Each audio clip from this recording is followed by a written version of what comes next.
Okay, just end it and start again. Yeah, it says it's recording on my Zoom room. So I think you are already. Mine too. Okay. All right. You might want to start over just because of all the chatter, but whatever. No, All the I think discussions. I apologize for the interruption. I think we're good now. Right. You're good. Sounds You're great. good. Good morning and good Shabbos, everybody. And Good you can call Shabbos. me good Shabbos. You can call me Karen. I am not a stickler or hung up about titles. And I'm super jazzed to be here because my new book is launching on February 10th. And I'm going to put the link in the chat. It's called Unlearning Jewish Anxiety: How to Live with More Joy and Less Suffering, which is my motto in life right now. Let's see.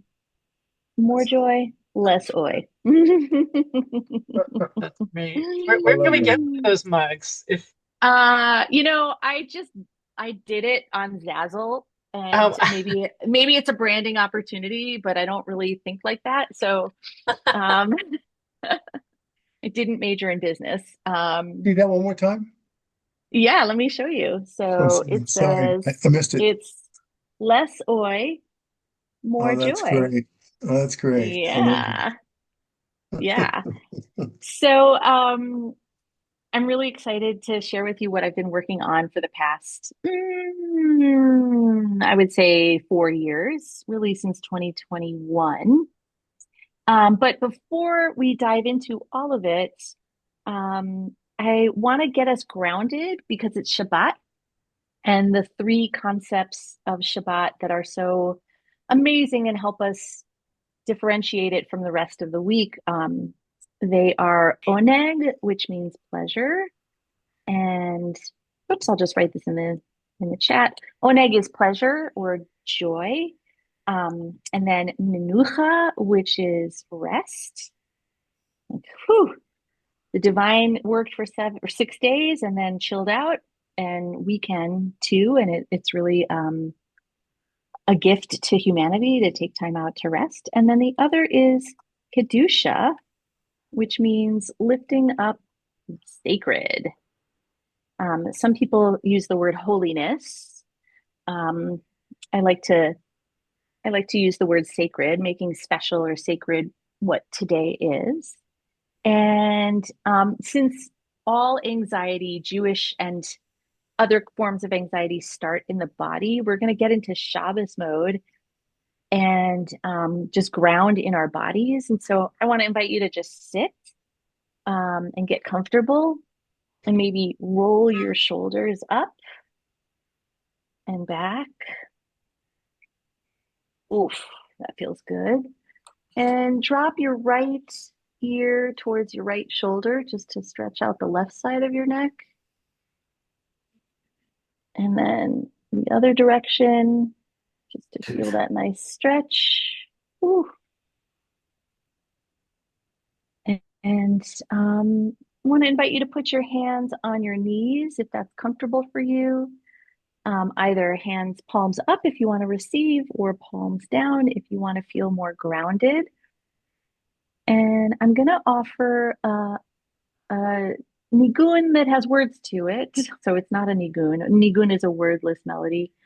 I'm going to put it in the chat. This is by Ali Halpert, who is an amazing Jewish musician and singer who was just here in Denver recently. So close your eyes and just receive this. Loosen, loosen, baby. You don't have to carry the weight of the world in your muscles and bones. Let go, let go, let go. Loosen, loosen, baby. You don't have to carry the weight of the world in your muscles and bones. Let go, let go, let go. Holy breath and holy name, will you ease Will you ease this pain? Holy breath and holy name. Will you ease this pain? Loosen, loosen, baby. You don't have to carry the weight of the world in your muscles and bones. Let go, let go, let go. Loosen, loosen, baby. You don't have to carry the weight of the world in your muscles and bones. Let go, let go, let go. That was great. Wonderful. Mm, Okay. mm, mm. So hopefully you feel a little more expansive and spacious in your body. A little bit of davening, a little bit of prayer helps us ground together as a community. Um, Before I get into why I wrote this book, I want to ask you, each of you, you're here for a reason. Maybe you've experienced anxiety, but just from a general lived experience, what does anxiety feel like in your body when you notice and can name, oh, I feel anxious? You can just chime in popcorn style. It feels like stress and fear and contraction. Mm-hmm. Stress, fear, contraction. Doris just wrote tightness. Yep. Anybody else? Rigidity, Yeah. Yep. like And frozen stiff. yeah, our bodies literally get stiff. Yes. Um, I think our minds also get stiff. Our minds and hearts get stiff. And so everything stops. mhm. Yep. And these are all evolutionary responses. Yeah, Becky wrote increased heart rate. Yeah, my heart rate, like I can feel my chest pounding. I get sweaty palms. If I'm on a plane and there's turbulence, I notice that my fingers start to tingle. I Mhm. get tingle fingers. That is definitely anxiety. So we all know what it feels like because we all live in bodies, and anxiety really begins and ends in the body. And the reason I want to start with that is because why, like how and why I came to write my book and work on Jewish anxiety is that during COVID, um, I was experiencing like frozen shoulder and scapula. And I was doing pretty obsessive checking of the New York Times COVID dashboard because I was worried that if I had agreed to do like an in-person baby naming or bar mitzvah, this was after 2020, but starting in 2021, that I would get COVID and then leave people in a lurch, and it was disrupting my sleep. Um, and I was just generally really suffering. And I read a really amazing book. I'm going to put it in the chat.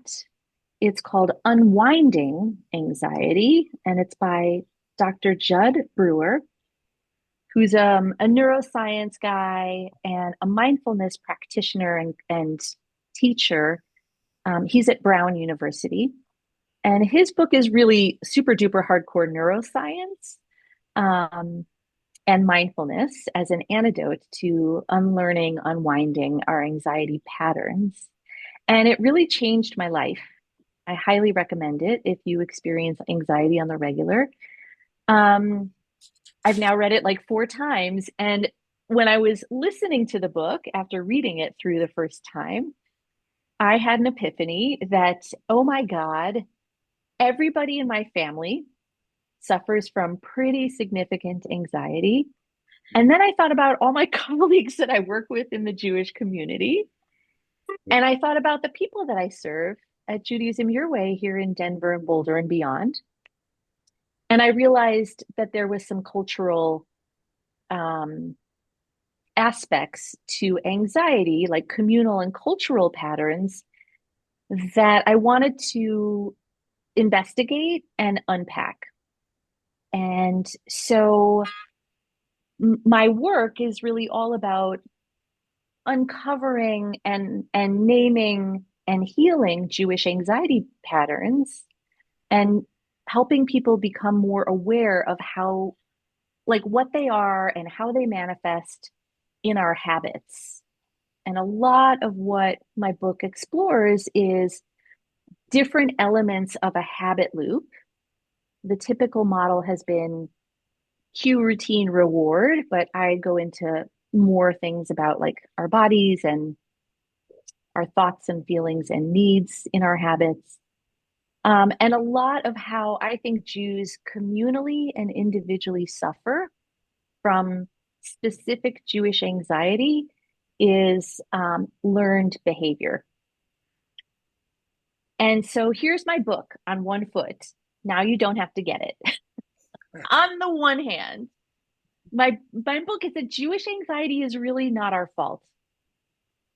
It's not our fault that we're anxious and identify as Jewish. There are understandable, real reasons for why we might experience anxiety.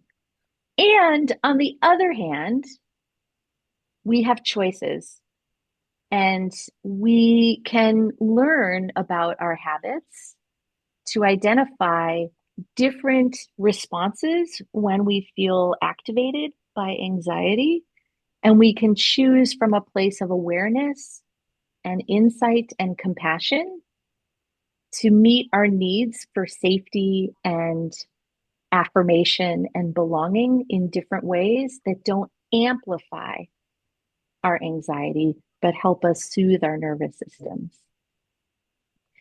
So that's why my motto is less oi, more joy, because when we choose a different alternative to our repetitive habits and behaviors, we experience a different outcome, which can be less anxiety. So, and this work in my teaching and in the book, it draws on really three different streams of thought.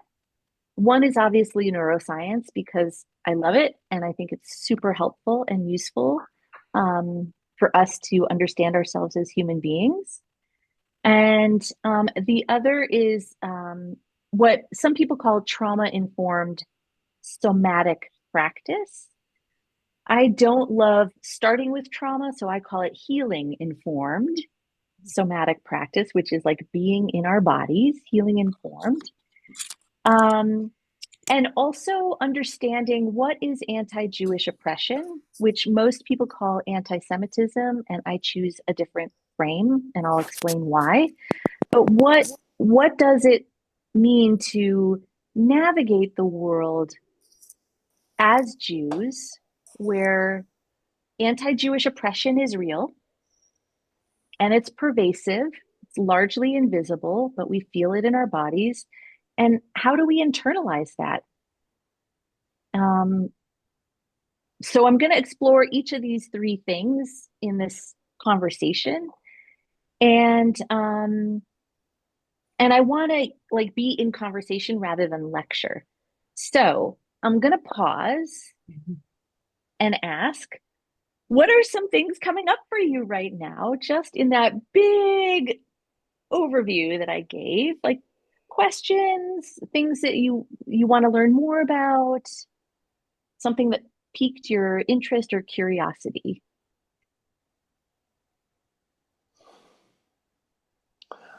I was thinking about the tendency to focus on our historical trauma, and understandably, as understandable as that is, there's definitely what to talk about there. But there's also a whole other side of that story. And I think in particular, you hear a lot of stories about Jewish communities that were in Muslim Arab countries over the centuries that had really good relations with one another, or in the earlier days of Israel, or pre-state Israel, or even early state Israel. And you hear about that time and time again. And, you don't hear about that so much now, but that is something you that I have heard, those good relationship stories. Mhm. Um, and it's always heartening to hear that because oftentimes you hear the opposite. Yep. Things that In are the book, society. I talk a little bit about how Jewish history is a double helix. So, the two strands of DNA. Um, Many Jewish people overemphasize and identify with what's called the lachrymose narrative of Jewish history. Lachrymose means sad. Um, that it's a history filled with oppression, violence, persecution, exile, suffering, pain, death. Yes, there is that thread throughout Jewish history, and it informs how we respond to things in our lives that might not have anything to do with anti-Jewish oppression. And the truth is, the other strand of a DNA helix is creativity and resilience and innovation and wise response to difficult circumstances and good relationships with our neighbors, depending on the circumstances, and joy. And so it's not an either or. Like, you can't just have one strand of DNA. You need the double helix to have a fuller understanding of lived experience. And in certain times in history, given political context and situations that are sometimes totally beyond our control, the lachrymose narrative is what's happening. And in other times, less so. But it's a both and. It's not either or. Yeah. Got my hand up. Just picking up on what you were saying, Caryn, and what AC was saying. My parents came to Trinidad, Colorado. Mhm. And on the one hand, there was the horror of the Holocaust.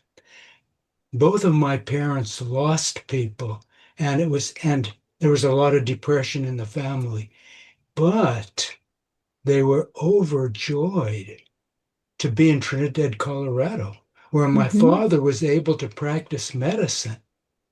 And they didn't have to worry about police coming to their door and taking them away. So I Mhm. think part of the survivors, there's a lot of guilt, but there's also a lot of appreciation for the opportunities we built in this country. Amen. Absolutely right. Yeah. And so the work that I'm trying to do with Jews and our loved ones and beloveds and allies who care about us is really it's focusing on something I call tikkun atzmi. Hang on, I'll write it in the chat. Tikkun atzmi. Tikkun means healing or repair, and atzmi means myself. Healing ourselves around our anxiety patterns that in some ways we have inherited or we've learned from our communities. Um, and I'll talk a little bit about vicarious trauma patterns too. But tikkun atzmi, healing the things that activate us to feel anxious, when we do that healing, it actually opens up space, literally in our bodies, because we're less constricted and tense or rigid or stiff. And we can like respond to the world with more expansiveness and embodied spaciousness and more joy and creativity. So I see a lot of blessings that can come from looking at our Jewish anxiety and adopting practices that can help soothe it so that we're not always walking around activated or afraid. Because walking around tight, activated, and afraid is not a great way to live. Sherry, I saw your hand up. Oh yeah, I just wondered if you in the process of doing your book, like did you bring in things like, like your body keeps the score at Yep. Yep. So there's two texts that I want to just look at for a second. And one is by Kristen Neff and Shauna Shapiro. They are self-compassion researchers. And then one is Viktor Frankl, who's one of my favorite existential psychologists who survived Auschwitz and really was an optimist until the day he died, despite losing his entire family and witnessing atrocities and, being a victim of genocide. So what Kristen and Shauna write about in The Science of Mindfulness and Self-Compassion is this idea of what we practice gets stronger. And if we respond to situations in our lives with fear or with anxiety, those create neural grooves in our brain. Those, like the connections between the synapses, get stronger. And even when a situation might not call for fear, we might respond from a fearful place. And that's totally understandable because that's how our brains function to keep us safe. The fear is an evolutionary response to a bear chasing us when we're trying to find food. And so I have deep compassion when we respond from fear. And as Jews, we often respond to situations from a fearful place because of our history. It's understandable, even when we're not in danger. And I'm just wondering if anybody can think of an example, maybe now or in the recent past, where as an individual or, seeing the Jewish community respond to something was responding from a place of fear. Yeah, Sherry. I mean, this isn't a specific example, but I mean, and you would know more about this than I would probably, but my understanding is that like our essential outlook on the world, like our sense of safety, is the world a safe place or is it a scary place? That's established when we're very, very young, right? And we get that from our parents, we get that from our family. So that whole generational thing really, we get that from such a young age. So like in your experience, I'm just wondering, I mean, obviously there are a lot of things we can do to practice and, learn to become more mindful and train our minds and try to shift how we're reacting and everything. But I guess I'm just wondering, in your experience as a rabbi, like, are you able to help people and see, people kind of come out of that, if that's what they're, if they've spent 6-7 decades from that place, that's a hard thing to overcome. Yeah, absolutely. And yes, and the good thing is, or the good news is, our brains are neuroplastic. So we never stop learning and growing, really. And our brains change even after we die. I mean, we're no longer conscious, but our brains are changing. Our form is changing. And so I am an optimist in that regard. I think when you're 80, when you're 85, when you're 90, if you adopt what's called a growth mindset, which is a phrase coined by Carol Dweck, who's a psychologist at Stanford. If you have an open growth mindset that change is possible, you can do it.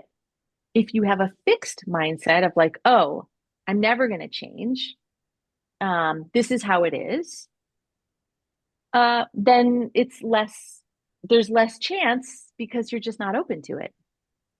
And so if you practice strategies or responses that help you re-regulate your nervous system when you feel activated or scared or uncertain.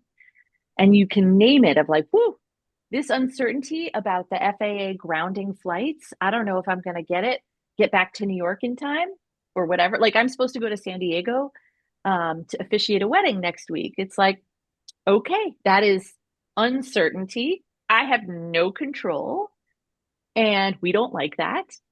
And so I could respond with fear and catastrophizing that I'm not going to make it and I'm going to miss this wedding that I am really excited to officiate.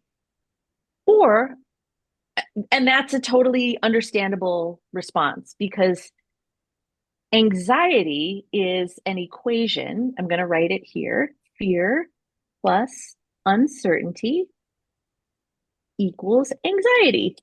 Oops, equals, sorry, I did plus, equals anxiety.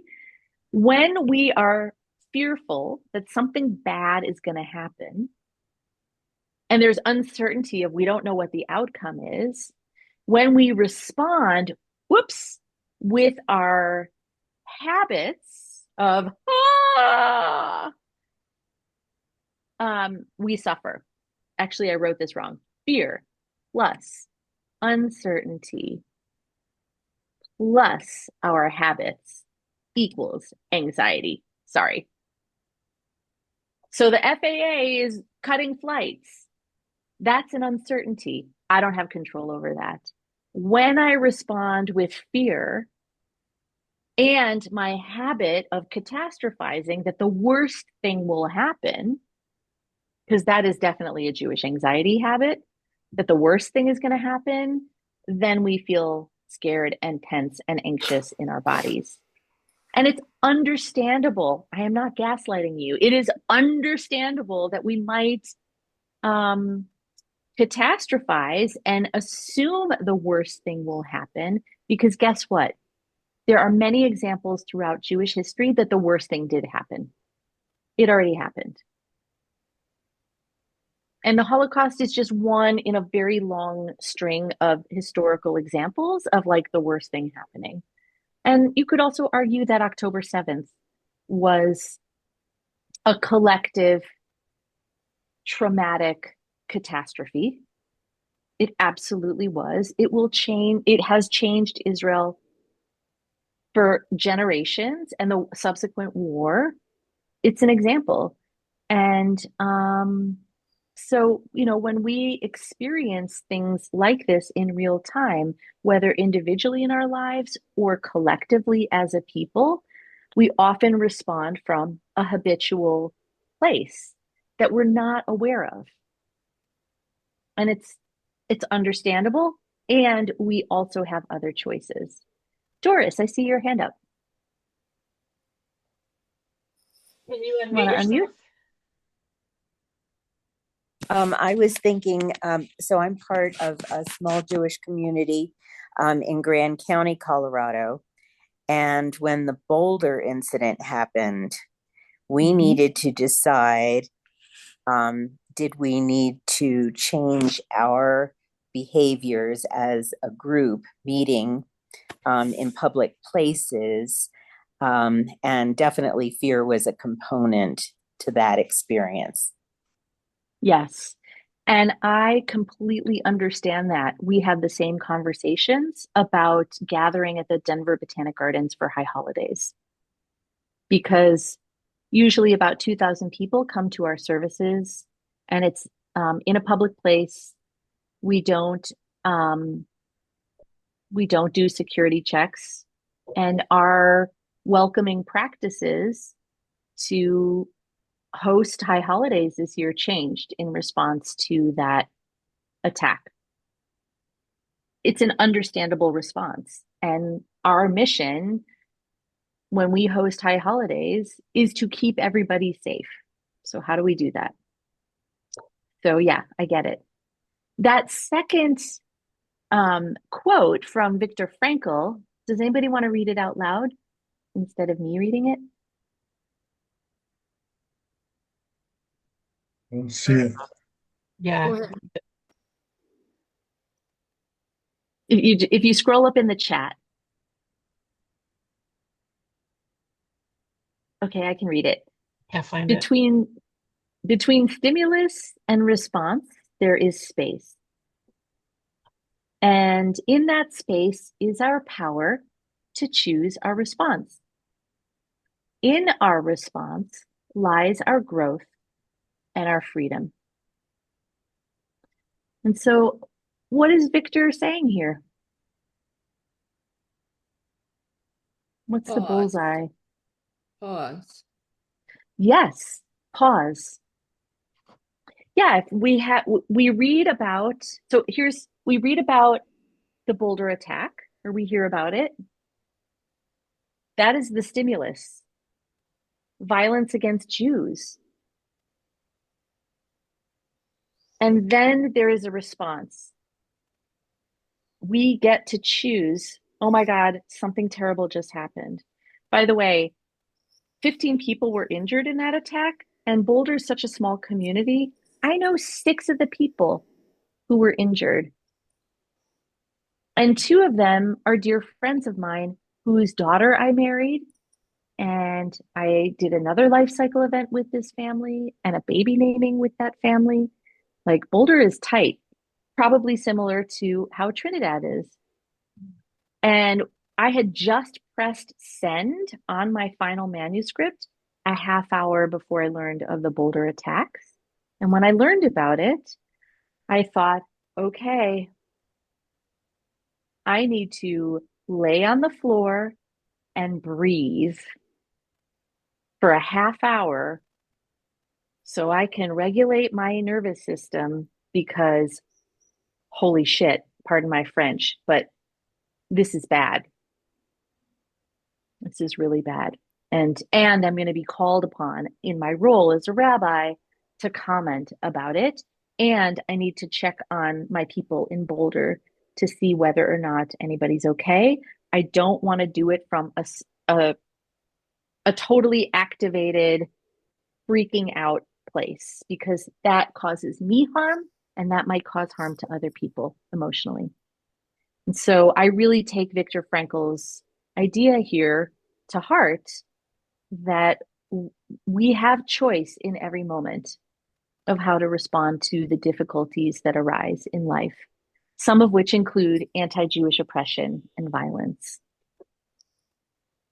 So I want to just say a little bit about why I'm using that language of anti-Jewish oppression rather than anti-Semitism. And just for, poops and giggles, does anybody know the origin of that word, anti-Semitism? I recently read something that it was a German newspaper person who was anti-Semitic or anti-Jewish who coined that term. Yep. Bing, bing, And bing, bing, bing. yeah, I just read that recently in this book about the Holocaust. Yeah. So the guy's name was Wilhelm Marr, and he lived through the German Revolution of 1848 and was a progressive by most accounts at that time.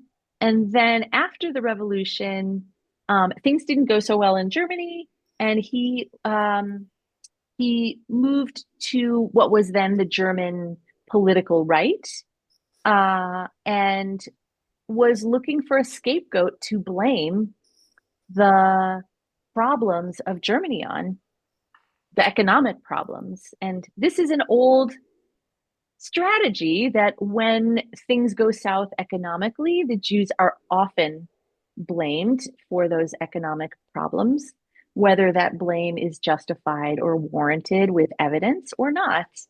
And so Wilhelm Marr published a screed in 1876 called The Victory Over Judentum, the victory over the Jews. And he was an early eugenicist who advocated for getting rid of Jews from Germany, which was adopted later, like 35, 45 years later, 50 years later by the Nazi Party. And he coined this term, anti-Semitism, as a virtuous political stance, that it was virtuous, that to be a good German was to be anti-Semitic. And he started the League of Anti-Semites, who advocated getting rid of the Jews. And so it is astonishing to me that we use a term coined by a Jew hater to describe hatred, oppression, violence, animosity, contempt towards us. I don't want to use that language anymore because that was coined by somebody who wanted to get rid of us. So, so this is why I use the language anti-Jewish oppression or anti-Jewish contempt. And the reason why I use the word contempt is because at the root, like there's, psychologists talk about 5 basic emotions: fear, joy, anger, sadness. But the most important one for us in thinking about this is disgust or contempt. And I think that at the root of anti-Jewish oppression is disgust or contempt for Jews in this kind of fantasy of who Jewish people are that is divorced from the reality of who we are. But the base of it is contempt. And so I just don't want to use that word anti-Semitism. And I'm curious what your thoughts are about that history and that move away from that word to something else. What does it bring up for you? Is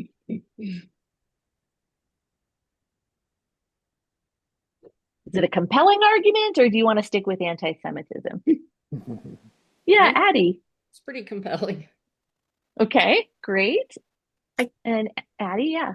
Right. I think it's really important to not continue giving attention to things that, the more we pay attention to something, the more it grows. And so if we're paying negative attention to something negative, then we continue that process. We had Asperger's syndrome as a term of autism. And then they found out that Asperger was a doctor who was a Nazi. Mm-hmm. And so then they went back to the spectrum as a term. Didn't know that. That's a great example. Really great example. And Jordan, yeah, I see your hand up. Hey, can you hear me? Yeah, I can. Perfect. Actually, I was going to say one thing, but then with Addie's contribution, another thing came up, so I guess I'll share both. Um, First thing, the Rabbi Sacks's future tense is coming to mind, where he's trying to advocate for more sort of positive understanding of like Jewish identity.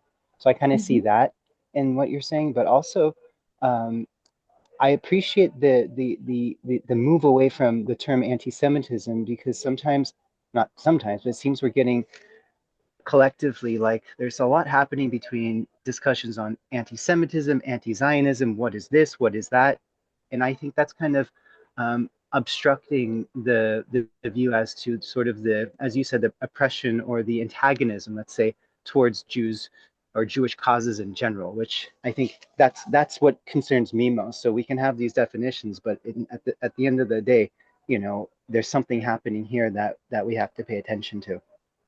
Beautiful. Totally agree with you. Yeah, and the other reason why I don't want to use that language anymore is I don't call myself a Semite. And I don't know anybody who identifies as Jewish who says, yeah, I'm a Semite. It's kind of a made up word to describe us. I mean, there is a category in linguistics of like Semitic languages that are, originate in the Middle East, like Akkadian and lots of other languages. But nobody I know says, yeah, I'm a Semite, unless it's like tongue in cheek and, hipster kind of talk. So I don't want to use it anymore. But I do know that anti-Jewish oppression has really terrible effects on us, and really shapes our habitual responses to the world because of fear and because of uncertainty. And so the three things that I talk about in the book that are patterns that we learn around anti-Jewish oppression are something that we've touched on, which is inherited trauma. And the Holocaust is the most obvious example. But, in thinking about the October 7th attacks, I really worry about children, Jewish children that are learning how to respond to the world from a fearful place because of inherited trauma. And it's too soon to tell, but I feel concerned about that. Another thing that happens to Jews is and especially now with how fast news and traumatic imagery travel, is something called vicarious trauma. And vicarious trauma, or VT for short, is that when, like just in this example, when something bad happens, like the Boulder attack, and we see and consume media, images, stories, articles, that is a form of trauma. And we have physical embodied somatic responses to it. So I don't know about you, but I was already starting to write this book when October 7th happened. And I was reading a lot about vicarious trauma. And I made a conscious decision. I am not going to consume violent imagery and I'm not going to actively look for I'm a visual learner, and so I'm not going to actively look for visual evidence of this atrocity. And there's because I knew that it would traumatize me. And there's a film that the IDF, the Israeli Defense Forces, created out of the footage that Hamas attackers, they had GoPro on helmets and hats, and they carried GoPro cameras to film footage of their attacks.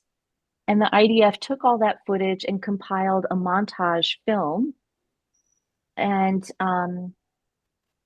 screened it around the world to galvanize support from politicians. And I know people who have seen that film and have walked out completely traumatized. That's what I'm talking about, vicarious trauma. That is a disservice to us. I mean, it might raise awareness and, galvanize political support, but it has a terrible effect on people of creating vicarious trauma. And if we don't have well-regulated nervous systems and like good strategies to ground and soothe ourselves already, that causes harm.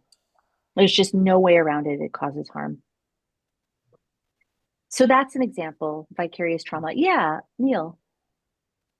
I get some concern and specifically on that, and even issues regarding other historical elements.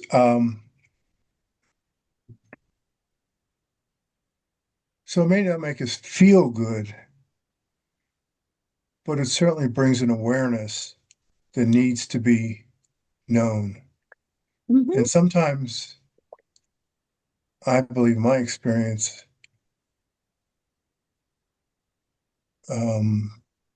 really understanding what takes place, or has taken place, or could take place, and we're pretty graphically oriented people. It's easier to see than to read.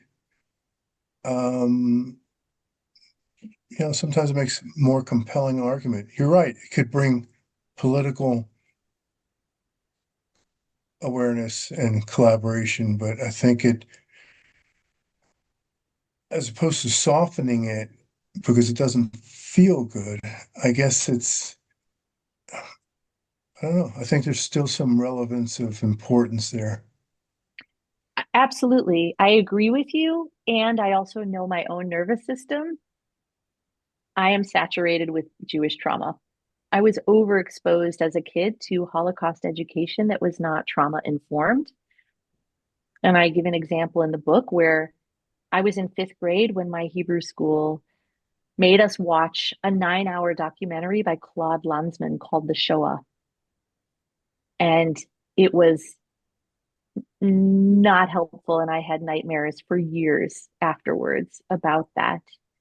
And so, yes, on the one hand, I think it's complicated. Yes, it's important for the world to know, and it's important for Jews to know.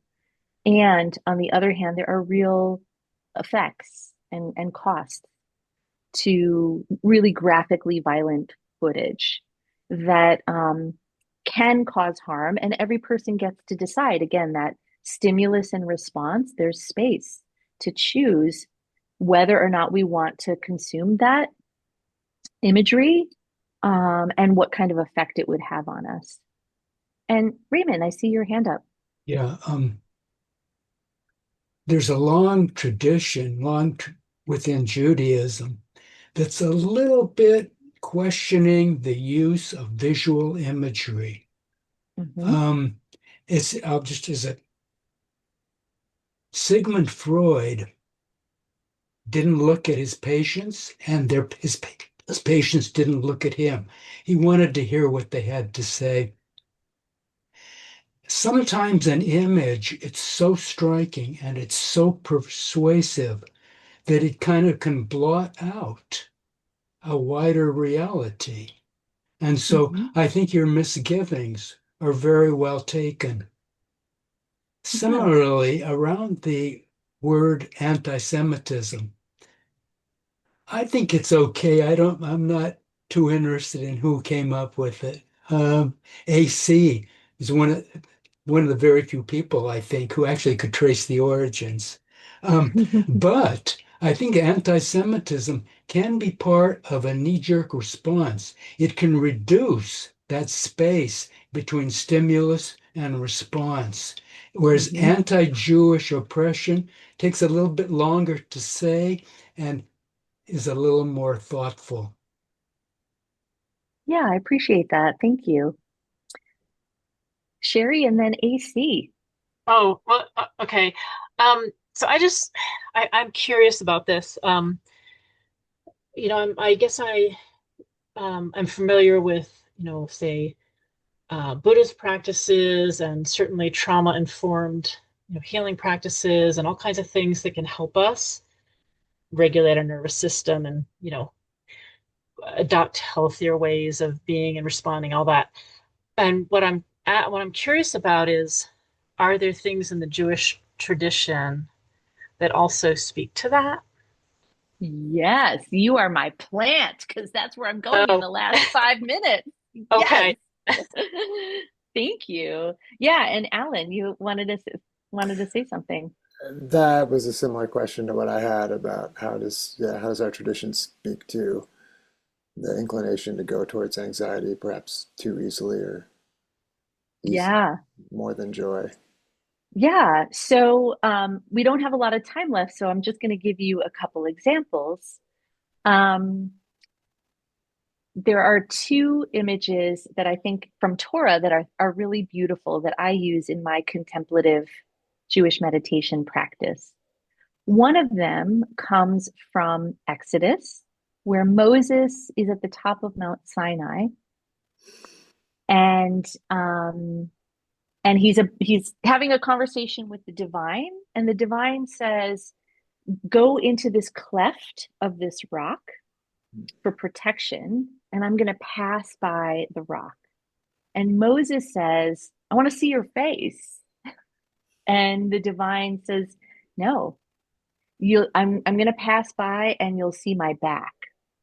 The fact that God has a body is a whole nother topic for another time. It's really fascinating. Um, but that image, because if you were to see my face, it would be too powerful for you. Like my magnitude and energy and power is too great. Please protect yourself in the cleft of a rock. And so that's one image that is a meditative practice from Jewish text, where how can we create our own cleft in a rock to protect us and help us feel safe and grounded during a tumultuous, transformative experience that is about awe and also terror, potentially. So I often draw on that of like, oh, I need to be in the cleft. The other image comes from the Parashat Noah, which we just read, the Torah portion about Noah, of build yourself an ark. And bring all the animals into it. And that ark is going to help you through a cataclysmic flood, which is like an epic, climate event, to stay safe. And really, when we are activated, we can pause. I have a whole chapter that talks about pause, breathe, and listen. Pause before responding. That's borrowing from Viktor Frankl. Breathe, which is really like taking in divine breath to help steady us when we feel afraid and uncertain. And it helps us re-regulate our nervous system. And listen, which means Shema in Hebrew prayer, in Jewish prayer, listen to our bodies and listen to what it is our bodies are telling us we need when we feel activated. And so in my book, I share several practices that are variations on pausing, breathing, and listening with like lots of, those are just two images of the cleft or the arc, to help us recenter ourselves so that we can discern wise response to a given situation that might be prompting us to feel afraid or where we have to navigate uncertainty. And my argument is that pausing, breathing, and listening to our needs offers us a pathway to choose different responses and build better habits that create different results than the habits of fight, flight, freeze, or fawn, which we haven't really talked about, but those are the 4 evolutionary responses to threat. Or some Jewish habits that I describe, which are catastrophizing, like assuming the worst will happen, presuming that we're not welcome or that we'll be rejected or abandoned, or presuming that we're unworthy of care and respect and kindness. So those are very typical and understandable Jewish responses to fear and uncertainty, because they have to do with our safety and our sense of worth in the world and our sense of belonging and acceptance in the world. And we do that a lot. Those are also universal kind of responses to stress, but there are specific Jewish kind of responses because of our history and because of anti-Jewish oppression. But if and when we pause and we breathe and we listen to what we need and we choose to advocate for our needs, like maybe, after the Boulder attack, I needed to lay on the floor for 30 minutes and breathe. That's what my body was asking for. And I realized, oh, I need to just breathe. I am not going to respond to the flood of texts that I just saw of people like freaking out, because I knew if I responded without breathing or pausing or listening to what my body needed, I would respond from a place of less resilience. And my whole project is about building our resilience and offering ourselves healing, so that we're not constantly responding from that stressed out place. Yeah, Neil. Sorry, I don't, maybe I should save this for another time, but, I think we have the choices to allow our bodies to control our minds or our feelings, or allow our minds or feelings to control our bodies. And I think by being aware of all the elements um, that create a reality, and then consciously deciding how you're going to quote unquote deal with it, is something that creates strength. Mhm. But I think that just avoiding,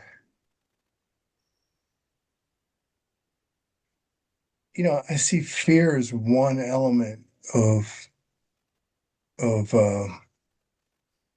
awareness. I see just awareness as another element of it. I don't think you need to live in fear continuously, because bad things can happen. But I do think it's important to live in awareness, because bad things can happen. And I think there's a real difference there. And I think there's a valuable difference there. I mean, Yes. some people, Amen. yeah, I mean, to see movies that move you and bring stress, bring anxiety versus actually living it, it just seems, it's sort of like, being a backseat driver, I guess. I don't have a better analogy, but I can appreciate not wanting to live in fear, and we don't have to. Mhm. But that's a choice we make. Yep. Totally agree. Thank you. Well, I know we're out of time, and I just want to express appreciation to AC for inviting me. Yay, thank you. We only scratched the surface of this topic, and I had hoped I would have time to engage in a closing practice. There's time. I mean, unless you need to go, you've got I've got to run, actually. I have no two problem. chorus concerts. I'm in the Denver Um, Feminist Chorus, and our concerts are today. I Oh, wow. didn't mean to leave it Um, at that level. So yeah, no, it's if you could okay. bring it back down, that'd be great. Oh yeah, bring me back down. I'm happy to do some teaching. But in any case, I just put the link to the book in the chat, and you can pre-order it now, but it's not out until February 10th. And I'm going to be creating some online course stuff that is asynchronous. So if you want to take those courses, stay in touch, and I can let you know when that's up and live.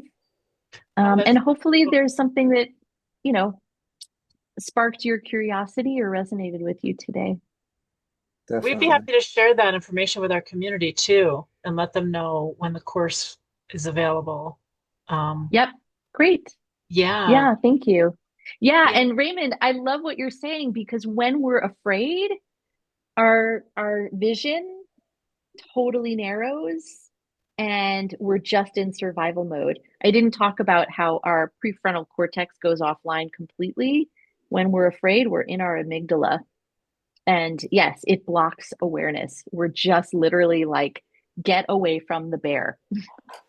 Sounds like we need a part two to this Yeah. this talk, and give people an opportunity to get your book and Yeah, read it, and Mazel Tov on it, and thank Kol you. HaKavod. Thank you so much to Temple Aaron and everyone for being here. Yeah, thank you all for being here.